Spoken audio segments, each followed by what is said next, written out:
Hey, everybody. Welcome into Cardinals Chat here on the TJ Weber Show podcast. First time I've done this. Kind of the main reason, or one of the main reasons I brought the show back, so I could kind of react to my favorite teams, what's going on in the world of the Cardinals, the Blues, and the Lions, and then all across sports and whatnot. So this is kind of part of the reason I brought it back in my first Cardinals Chat. So if you are a Cardinal fan, welcome. Baseball fan, welcome. If baseball chatter is not your thing, you might want to go ahead and turn this episode off. But I'm hoping to do some of these quick hits, and I enjoy talking some Cardinals baseball, so that's why we're here. And that's why we made it part of the TJ Weber Show podcast. If you guys want to subscribe, hit the subscribe button here on YouTube.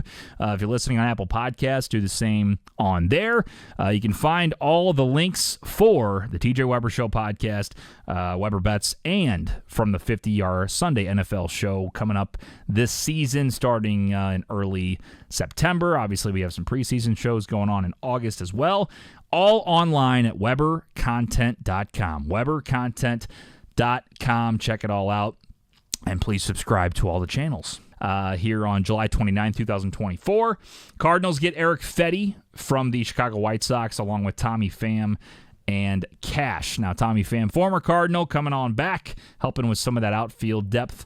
And then Erick Fedde, of course, the main meat and potatoes of this deal. He's a starting pitcher. Cardinals kind of amping up the rotation. Let me do my sports talk radio thing, and let's read the stats and act like I knew it off the top of my head. Erick Fedde, 7-4 record this season, 3.11 ERA. But again, remember how impressive it is because he's on the worst team, not only in baseball this season, but one of the worst teams ever in MLB history, and he's only got a 3.11 ERA. Pretty damn impressive. I should say his record. I mean, I guess the ERA, the defense has a little bit to do with it, but the record is 7-4 as the White Sox have 28 wins at the moment. So that's kind of the reason why it's pretty impressive. So anyway, the main point of this, I think, that is huge, and you got to tip your cap to John Mozeliak. I know a lot of Cardinal fans have been pissed off at him in the front office, saying he's ruining the team, yada, yada, yada.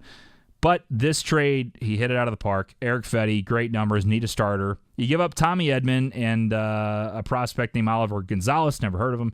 I'm not saying I wish him the best. I don't know if that's really a top prospect that the Cardinals gave up. But Tommy Edman's your main guy in that trade. Hasn't played one inning of baseball for the Cardinals this season. He's on rehab starts. And the reason I'm okay with it is because the fact that, we kind of have Tommy Edman in a way. Like Brendan Donovan, very similar player. So, you could kind of trade one of the two. I've been saying that for the last few years. Other Cardinal fans have said the same thing. They decided to stay with Donovan. But also, it's because of other players and their contributions, right?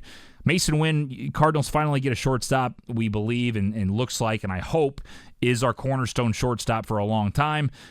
So that takes that away from Tommy Edman. Nolan Gorman still playing a lot of second base as well, and trying to use his power and get his average back up, but he's going to be the second baseman for a while. Siani taking the step this year. Did not expect him to do this, but playing great defense in center. He's been kind of the guy there.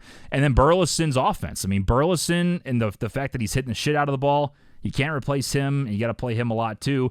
Plus, you still got Jordan Walker sitting there in the minor leagues. Eventually, he's going to come back. You know what I mean? So, not really a spot for Tommy. You had to make a decision on who you were going to deal. Tommy, I feel like you got a really good amount of value out of him in this trade, knowing that he didn't play at all this year. So, I love the fact that they send him away. And another, I don't know. I don't know if he's a good prospect. I'm guessing not. I haven't heard of him, but good luck to him. Oliver Gonzalez. For Erick Fedde and Tommy Pham and cash considerations, I mean, that's pretty damn good. When on Cardinals Twitter, there were rumors, and I don't know how real they ever were. I think it was one of those things where they said the White Sox were talking to the Cardinals about Jordan Walker. But that doesn't mean anything. I mean, of course, if you're anybody trading with the Cardinals right now, I think the first name that you'd go after is Jordan Walker because he's a top prospect. He's had a tough year. You'd be buying low but expecting him to absolutely surge. He's only 22 years old, remember.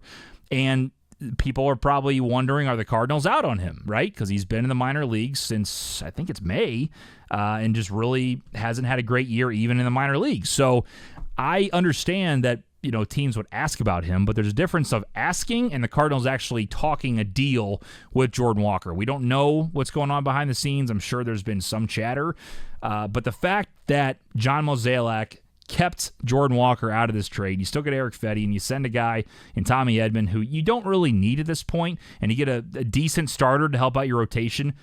Dynamite trade. Unbelievable trade. Tommy Pham comes back too. Very outspoken player while he was here, but I think he's got some fire that the clubhouse might need. I've seen a lot of people say that too. He's a veteran guy who could help the outfield with some depth as well. So I don't hate it. And the fact that Jordan Walker's still a Cardinal is the best part of this trade. So, I think Mozeliak obviously getting a lot of shit. He's made some bad deals in the past, but it's been a lot of ups and downs. We as Cardinal fans have been so freaking spoiled, especially my generation. I was born in 1994, got to grow up, and when I really started understanding the game, I had Mark McGwire and Albert Pujols back-to-back. You had the 04 team, you had the 06 team, you had the 11 team. We made it back in 13, even after La Russa and Pujols left. You know what I mean? It's just there's been so many great runs as Cardinal fans that, yeah, when you're not top of the league anymore and you're struggling and you feel like your front office is not going after players like the Dodgers and the Yankees are, it gets some people frustrated, but I try to take a step back and understand what they're trying to do, and some moves are you scratch your head a little bit. Others, like this one, dynamite. You know what I mean? So you have to take the good with the bad.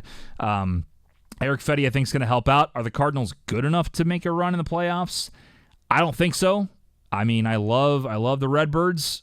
They are inconsistent as shit. But the good news is you get into the playoffs and you can make anything happen because, again, you only need to make a third wild card spot to get an opportunity. If you get red hot, it doesn't matter who you're playing. You could be playing the Dodgers or the Phillies, and if you get red hot, you can knock them out. It's just the way it works. So, it's a chip and a cherry mentality. So maybe you get to the postseason and you got Sonny Gray, who hopefully will turn it back around and become the ace that we know he is. Erick Fedde on top of the world. It's two top starters right there. Throw Michaelis in the bunch, and then a guy like Lynn or Gibson. Who knows? I mean, the Cardinals could make a little run. You got a closer in Ryan Helsley that I hope they hold on to. If they end up trading anybody else, I'll probably react to this as well. But hell of a trade. I love it. Plenty of time to go in the season, and do I expect the Cardinals to win? I do not. I think they're going to go ahead and they'll make the playoffs and get knocked out early. That's just me being real about it. But if I'm being a Cardinal fan about it, I mean, of course, I'm going to look up the odds for them to win the World Series because, again, I'm a sports bettor and Cardinal fan, so why not put some coin on them and see what can happen? Because anybody can make a run, as I mentioned before.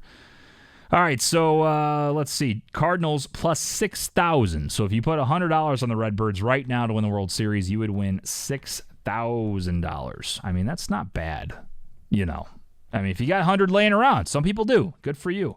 Throw 100 on the Redbirds, 6,000 pays out for the World Championship going down Market Street. So there you go. That's my reaction. Cardinals chat. Quick ones. Just quick hits here.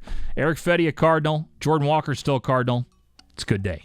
All right. Talk to you next time on Cardinals chat. This is the TJ Weber Show.